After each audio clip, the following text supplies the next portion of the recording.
Alors, je vous propose d'entrer directement dans le vif du sujet, mais on va commencer de façon assez généraliste. Selon vous, qu'est-ce qui fait qu'en matière de transition écologique, nous sommes ou nous serions à un moment charnière? Alors, un moment charnière, effectivement, mais à écouter les scientifiques, ça fait déjà un petit moment qu'on est à un moment charnière de notre histoire, de l'Anthropocène, de l'humanité. Non, mais vraiment, ce qui est important là maintenant, c'est que des données sont vraiment étayées. Il y a eu plusieurs rapports du GIEC, dont le rapport de synthèse qui est sorti cette semaine. Et on ne peut plus nier la situation dans laquelle nous nous trouvons et les évolutions qui se présentent à nous en termes de changement climatique. Et maintenant, voilà, nous n'avons plus le choix et il va falloir que tout le monde s'y mette. On sent que nous sommes à un moment potentiellement de bascule qui est renforcé par, je n'oserais dire, une sorte de communion scientifique, mais c'est un peu ce qui est marquant, c'est les rapports du GIEC qui ont une place de plus en plus importante dans l'orientation des choix des politiques, sur l'influence des politiques, et cette conclusion qui s'impose à nous, qui était discutée il y a 5-10 ans sur l'Anthropocène, c'est-à-dire la main de l'homme sur les évolutions climatiques. Mais aujourd'hui, les travaux du GIEC valident cette affirmation. Donc tous ces éléments poussent à ce que l'on soit proactif en termes de politique des transitions, sur les transitions. Et dans cette optique justement d'une nécessité, d'un passage à l'acte, pour vous, qu'est-ce que doit être une organisation soutenable? Une organisation soutenable, c'est une organisation qui est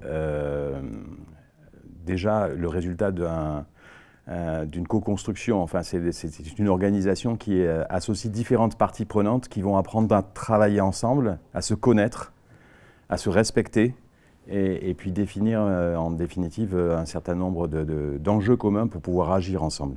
Disons qu'on a fonctionné avec un certain modèle jusqu'à présent. On ne prenait pas en compte les limites planétaires, on ne prenait pas en compte l'impact que pouvaient avoir nos activités humaines sur l'environnement. Et si on veut continuer à vivre dans un monde qui soit à peu près vivable par le plus grand nombre de la population, on parle beaucoup d'habitabilité, et habitabilité aussi mise en lien avec tout ce qui est les ressources naturelles et tout ce qui concerne aussi les risques qui impactent énormément les populations. Eh bien, on doit aller vers des modes de gestion, des modes de vie qui soient soutenables à tous les niveaux. D'accord. Vous parliez de rupture. Est-ce que vous pensez que le mode de gouvernance de l'enseignement supérieur en général, des laboratoires, est approprié? Ou est-ce qu'il faut envisager peut-être des changements qui pourraient aller jusqu'à ce que certains appellent des révolutions démocratiques? Notre fonctionnement actuel permet ces transitions à venir?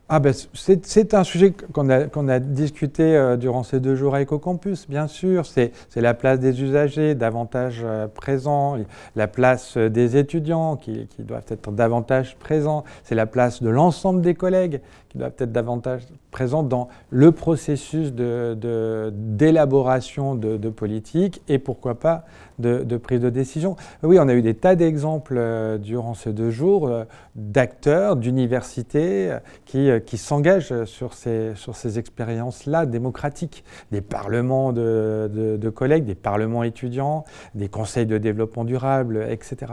On peut le voir comme ça, oui. Quand on questionne ces sujets de transition socio-écologique, tout de suite, on se pose les questions du fonctionnement en silo de la société, que ce soit des ministères, des établissements, d'une entreprise. Fonctionnement en silo qui est aligné ou sur lequel s'aligne une organisation qui est souvent très pyramidale, avec une décision plutôt descendante. Et là, on a besoin de toutes les forces vives pour conduire cette transition. Et tout le monde est quasiment au même niveau, c'est-à-dire qu'il n'y a pas de parole qui vaut moins qu'une autre. Enfin, en tout cas, c'est ma conviction quand on veut transformer la société, parce qu'on est tous des citoyens, et puis aussi après tous des acteurs de l'enseignement supérieur ou d'une entreprise. L'université est un territoire. Quelle doit être sa position avec les autres territoires? Est-ce qu'elle doit prendre le leadership de par ses connaissances, les apports qu'elle peut avoir? Est-ce qu'elle est en complète collaboration? Est-ce qu'elle est déjà peut-être un peu à la traîne par rapport à certains? Les établissements d'enseignement supérieur sont sous la tutelle de l'État, du moins les établissements publics, et pas la tutelle des collectivités locales. Donc forcément, il ne peut pas y avoir une relation à sens unique, c'est forcément une relation de partenariat. Les collectivités aspirent en fait à ce que les établissements d'enseignement supérieur qui sont présents sur le territoire s'impliquent davantage dans la vie du territoire et sont prêtes à les soutenir pour ça. De l'autre côté, les établissements d'enseignement supérieur et de recherche en fait, ont un potentiel énorme d'accompagnement des collectivités locales sur la réponse aux grands enjeux et en particulier les enjeux des transitions, mais pas seulement. En fait, les compétences qu'ont gérées aujourd'hui les décideurs locaux sont de plus en plus complexes, que ce soit le vieillissement de la population, que ce soit le réchauffement climatique, que ce soit les fractures sociales ou communautaires. Et donc, sans le recours à la recherche, parce que parfois les savoirs ne sont pas là, donc c'est dans le développement des savoirs nouveaux qu'on va pouvoir, à un moment donné, commencer à engager des diagnostics justes et ensuite mettre en œuvre des réponses, qui est le rôle des collectivités locales. L'important, c'est qu'on essaie de sortir de cette concurrence sur ces enjeux-là et qu'on partage nos expériences. Voilà, au sein même de l'université.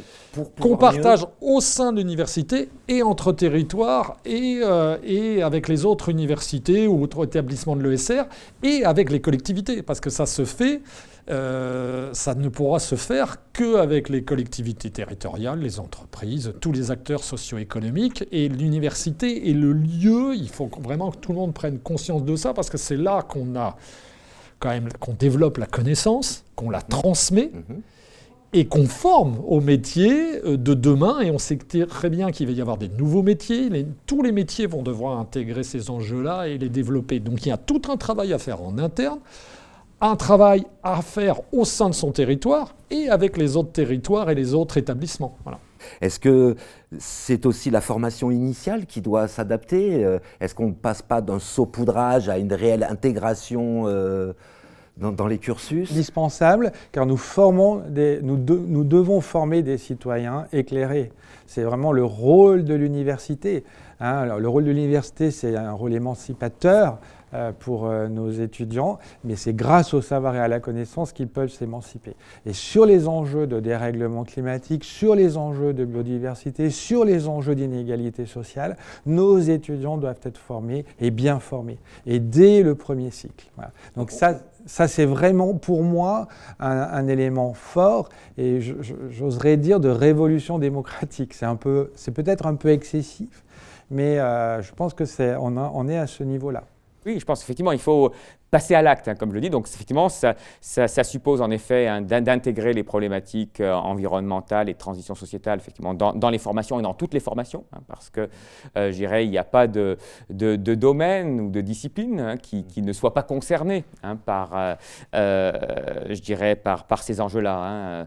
Je donne souvent l'exemple, par exemple, des sciences humaines et notamment par exemple, de la littérature. On dit bon, qu'est-ce que la littérature peut avoir qu'est-ce qu'un étudiant en littérature peut avoir à dire, à faire par rapport aux problématiques de transition?